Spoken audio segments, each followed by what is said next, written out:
Meu nome é Leandro e queria começar contando para vocês uma história. Na minha infância, eu adorava colorir desenhos, né?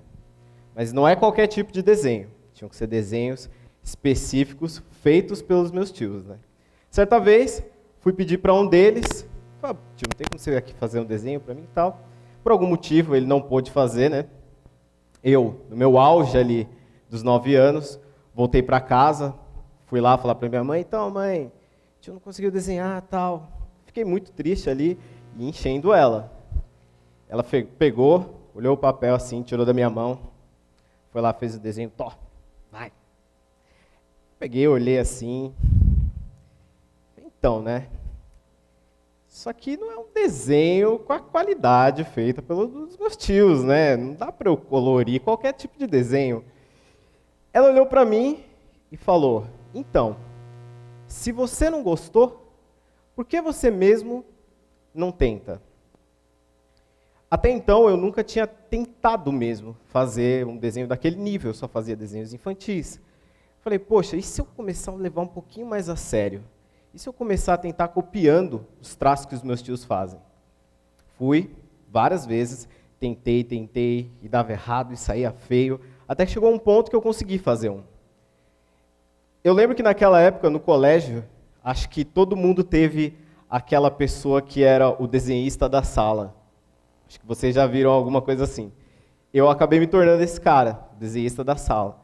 Então, qualquer coisa relacionada à criatividade acabava sempre caindo para mim. Isso foi muito legal, eu comecei a realmente me sentir um desenhista. Só que, ainda assim, eu não desenhava igual os meus tios, né? Passou-se o tempo, aqui na graduação, como falou, não faz tanto tempo assim, eu estava na graduação, eu era o presidente de uma empresa júnior. Aquele semestre foi um dos mais difíceis que eu já passei. Talvez algum de vocês aí se identifiquem um pouco conforme eu vou falando, né?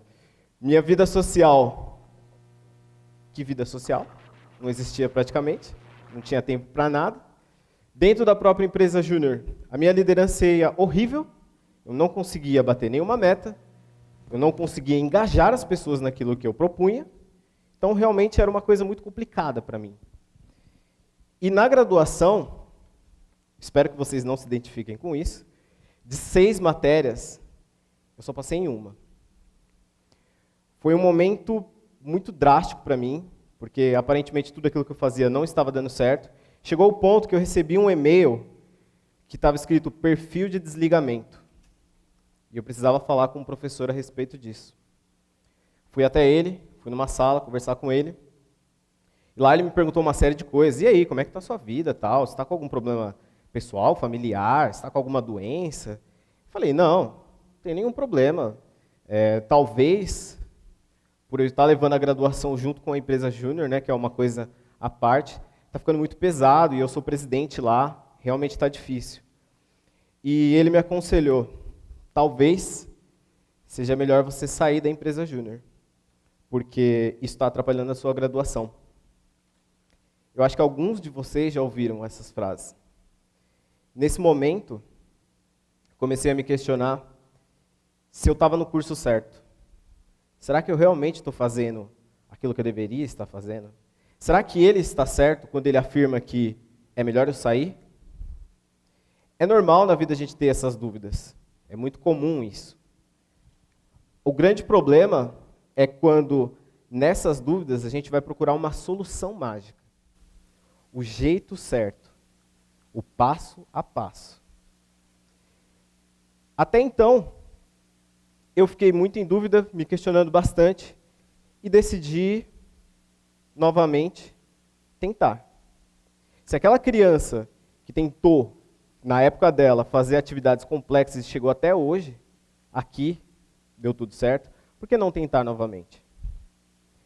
Então, comecei a minha jornada de como ser um líder autêntico. Quem puder, ou fizer alguma anotação mental aí se quiser, eu aconselho que vocês anotem algumas ideias que eu vou sugerir para vocês. Então, eu não sabia me autoliderar. Eu perdi o controle da minha vida. Aparentemente, então, a primeira coisa que eu deveria aprender É a autoliderança. Como é que eu vou desafiar as pessoas se nem eu mesmo me desafiava? Então vamos começar pela autoliderança. Mas para eu começar a autoliderar, eu nunca tinha tempo. Seria interessante, então, se eu começasse a organizar meu tempo. Então, esse é o passo 1. Organizar o tempo.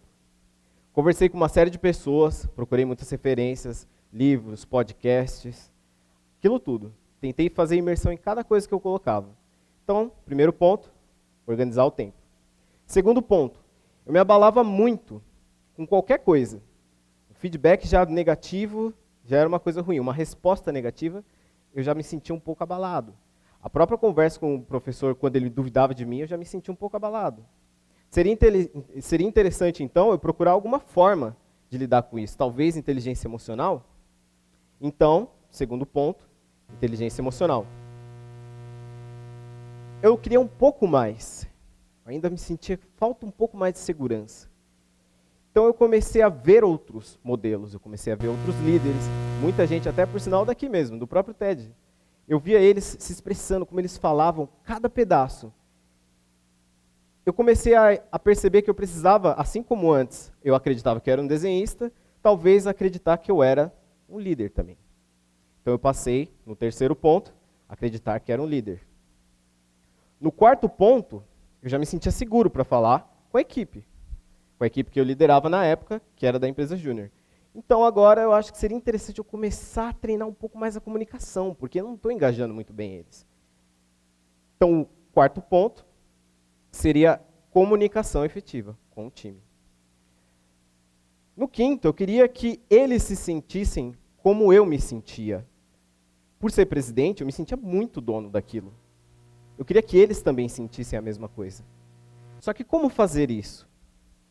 Um chute que eu tinha era talvez uma cultura organizacional. Só que eu não precisava mais procurar sozinho. E se eu jogasse para eles, como a gente faz para aprender cultura organizacional? E um deles me sugeriu uma outra pessoa que sabia muito a respeito de cultura organizacional. Eis que a gente acaba aprendendo cultura organizacional. Bom, recapitulando, 5 pontos então.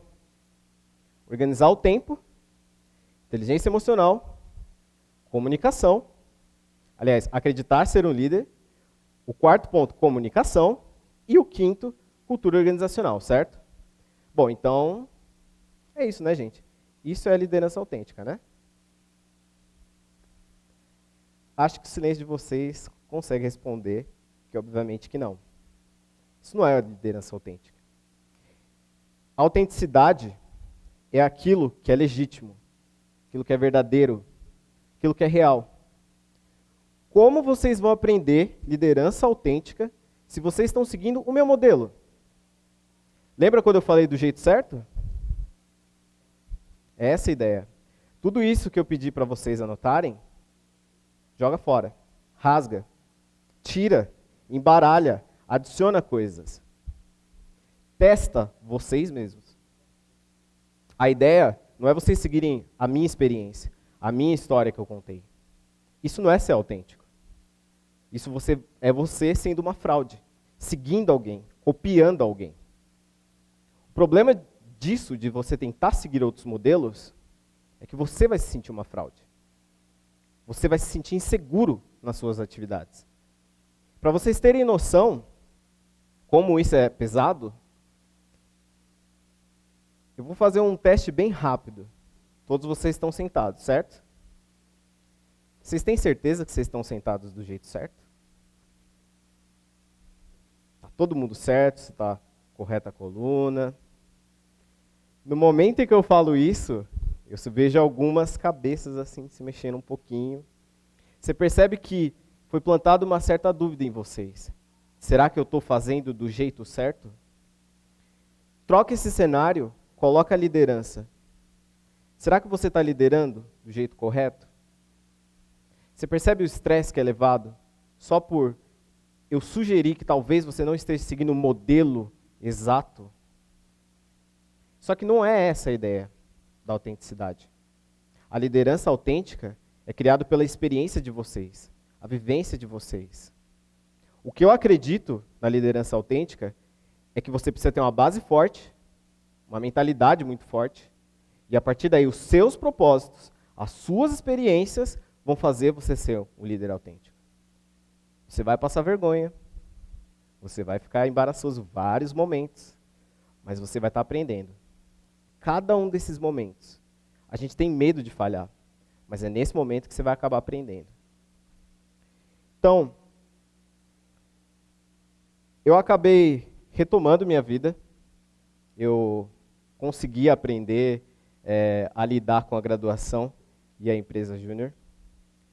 Comecei a ter mais tempo, eu fui reeleito presidente naquele ano, eu fiz parte de uma outra instância, e nessa outra instância eu ajudava outras empresas júniores com esse mesmo treinamento de cultura organizacional e liderança. Foram mais de 3 treinamentos, foram mais de 250 pessoas que eu ajudei, e foi exatamente nisso, formação de líderes autênticos. Passou-se um tempo, eu fundei a minha própria empresa, continuei o mesmo princípio, um grande pilar, formação de líderes autênticos. Porque eu acredito que cada um aqui tem o potencial de se tornar um líder. O problema é que a gente fica tentando seguir 5 passos para o sucesso, 5 não sei o quê, passos, modelos, receitas, pessoas, sendo que na maioria das vezes a resposta está dentro de vocês. Às vezes a gente só fica com medo de olhar para dentro e desafiar essa pessoa. Para mim, a liderança real, o líder real, é aquele que transforma realidades. Esse sim faz grande diferença. E se mesmo assim vocês duvidarem disso tudo que eu falei, por que vocês mesmos não tentam? Obrigado.